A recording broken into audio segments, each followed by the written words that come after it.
Toshkentning qoq markazida Energy turar joy majmuasining eng yuqori qavatida joylashgan 4 xonali xonadon sotuvga chiqdi.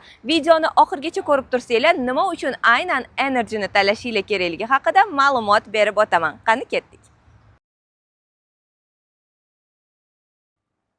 Energydan uy xarid qilayotganingizda siz nafaqat xonadonga, balki o'zining yashil maydonchasiga ega bo'lgan bolalar o'yingohiga, fitness zal, namoz o'qish uchun qulay sharoitdagi namozxonalarga va eng asosiysi o'z komfort zonangizdan chiqmagan holatda ishlash uchun maxsus mo'ljallangan coworking xonalaridan foydalanish imkoniyatiga ega bo'lasiz. Energy turar joy majmuasi bolajonlaringiz zerikmasligi uchun o'zini shunaqangi o'yingohiga va qulay sharoitda maza qilib shug'ullanishingiz uchun fitness zallariga ega. Albatta ishlashni ham esdan chiqarmasligingiz uchun shunaqangi coworking xonalar ham tashkil qilib qo'yilgan. Bu yerda bemalol jiddiy uchrashuvlarni, majlislarni o'tkazsangiz bo'ladi va o'zingiz ishlashingiz uchun shunaqa kapsulalar bilan zo'r sharoit qilib berilgan. Bemalol balkondan butun Toshkentni tomosha qilgan holatda mazza qilib ishlashingiz mumkin. Endi uy ichini ko'rib chiqamiz. Uyimiz hali tayyor holatda emas, korobka shaklida. Buni qulaylik tomoni o'zingizni didingizga moslab bemalol ta'mirlab, jihozlab olsangiz bo'ladi.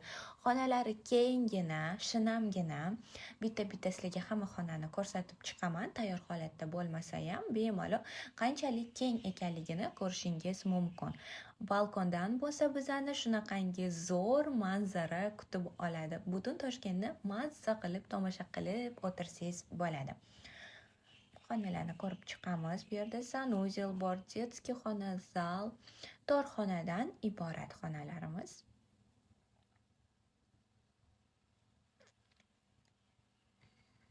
Xonadon ichini ko'rib chiqdik. Endi bo'lsa sizlarga asosiy joyni ko'rsataman. Qani ketdik. Menga eng yoqqan joyi aynan shu ochiq terrasa bo'ldi. Bemalol o'tirib olib, choy ichib, romantika qilib o'tirishga nima yetsin. Oynalari katta bo'lganiga butun Toshkentni bemalol tomosha qilsa bo'ladi. Ayniqsa bu joy kechqurun ochiq yulduzlar ostida yanada chiroyli bo'ladi.